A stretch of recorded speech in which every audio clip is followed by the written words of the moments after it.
Good Wednesday morning, everyone, and welcome to KSAT News Now, coming to you from the KSAT Newsroom. Thanks for checking us out on all of our digital platforms. Check us out, KSAT.com, KSAT Plus, also our app, and also you can also check this out as a podcast too. We have that, so make sure to like, rate, and subscribe to KSAT News Now. It's a podcast anywhere that you get your podcast, and it is, of course, is Wednesday. It's April 5th. It is Hump Day. I see David Sears back there. Hump Day? David, David, you want to give us a Hump Day? Okay, I'm not sure if you heard him, but yes, it is Hump Day again, April 5th, and Sarah Spivey, you may have heard her just off to the side here. She's going to be talking to us a little bit, in just a little bit, about some of the weather changes that we had. We had some rain come in yesterday, and yeah, it's definitely a little bit cooler out there today.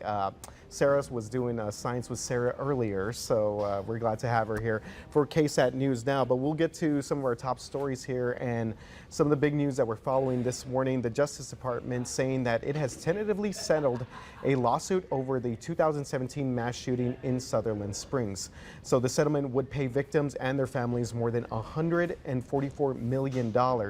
More than 24 people were killed when Devin Patrick Kelly opened fire at the First Baptist Church of Sutherland Springs. The Justice Department said the settlement is still subject to court approvals. A lawyer for Sutherland Springs families did not immediately return an email seeking comment. And in some other news here, switching gears, we all know that Fiesta is nearly 2 weeks away. And this morning, we're taking a look at some of the changes that will be at NIOSA. Of course, one of the staple events there for Fiesta. And I actually applaud this one here. There will be no more wristbands. Paper tickets are back. So for anyone who's ever been to Fiesta and you know that the cell service there, not great. So last year they did these things with the wristbands and they had trouble loading the cash machines or however it works when you got to like load the wristband or pay with the wristband. So I fully approve them going back to the ticket method.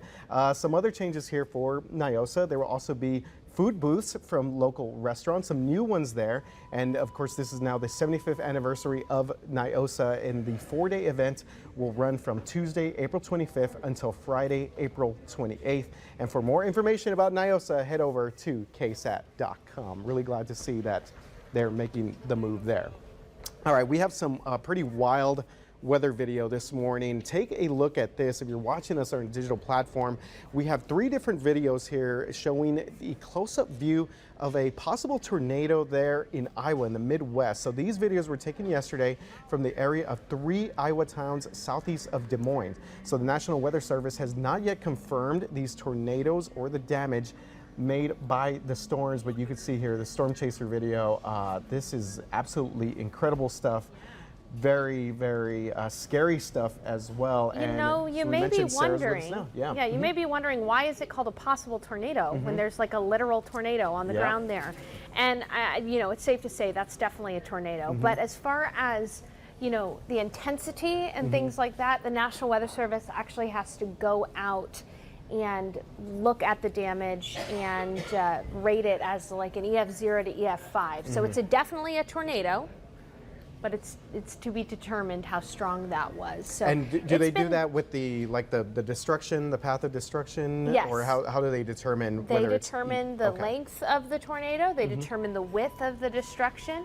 They look at the wind pattern, because as you know, straight line wind damage can be just as damaging as tornadoes even at times. So again, it's up to the National Weather Service to go out there and survey, but we can say that was a tornado, wasn't it? It looked like scary stuff there. Absolutely. For sure, Iowa in the Midwest. Getting hit with tornadoes for the 2nd time in the last 5 days. I've got family up there. Thankfully, they're all safe. They're okay. But yeah, that area impacted by tornadoes. Here, though, we have different kinds of impactful weather that I want to talk about. First thing to know is that it's windy out there right now. There is some fire danger, but generally, because we got some rain, things are not going to to be as bad when it comes to fire danger. But tomorrow and Friday, we are going to be chilly and damp. It's going to be cold for April standards. Temperatures only in the 50s. And then we're going to get some good rain on Thursday and Friday. It will be messy on the roads, as it typically is here in San Antonio. But these are the two really impactful things to your weather that you need to know. And then finally, I know a lot of us excited about Easter weekend, have a lot of plans outdoors. The good news is Easter weekend, it's going to be beautiful. Great for egg hunts and Easter services and the like. So let's walk you through this. First, we'll talk about today. We're seeing wind gusts of up to 30 miles per hour right now.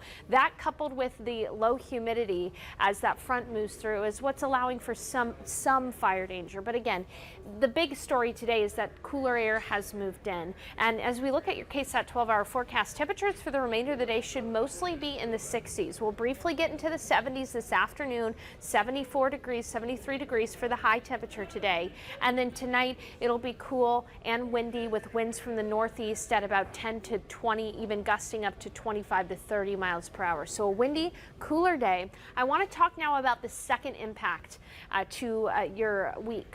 Tomorrow and Friday, chilly and damp with good rain but messy road conditions. Here's a look at the futurecast. This is early tomorrow morning at about the morning commute.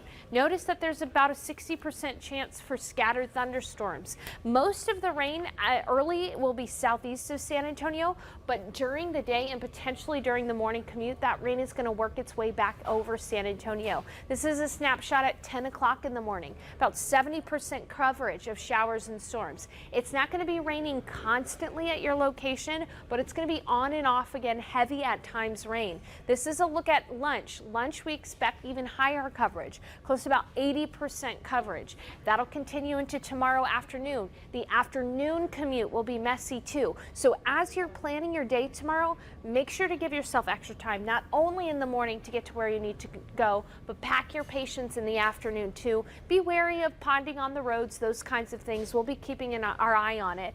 By tomorrow night, again, ongoing showers and storms, perhaps even a few rumbles of thunder. We're not expecting severe weather. If there was any kind of bad weather, it would be too much of a good thing, too much rain, maybe some pockets of isolated flooding in places.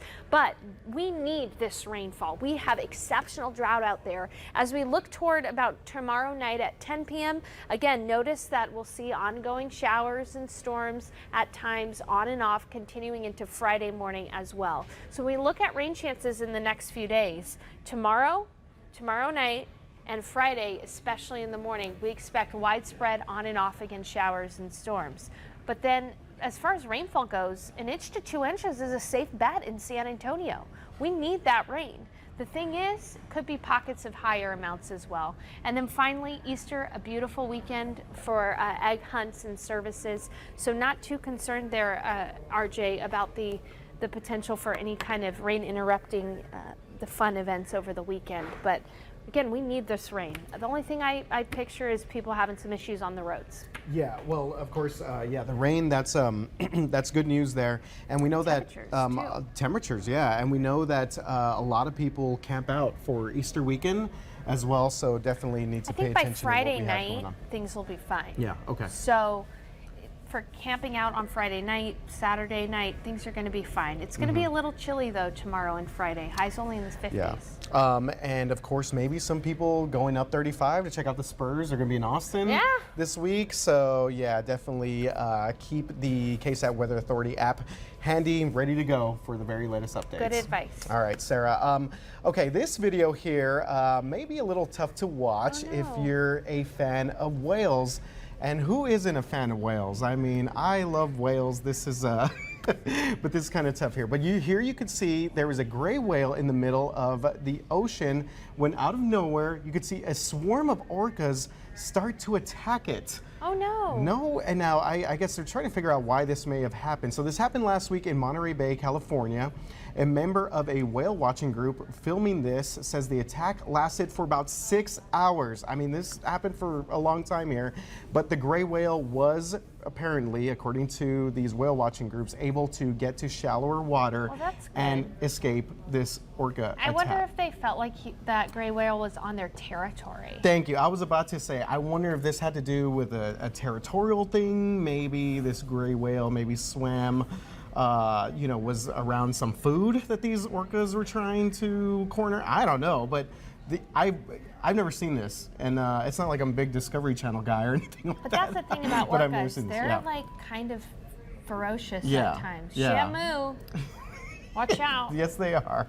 Yeah, never want to see, whale on whale attacks here and stuff. Over the weekend, Sarah, I know you were hanging out in New Orleans. Yeah, by the way, that trip looked amazing. It was fun.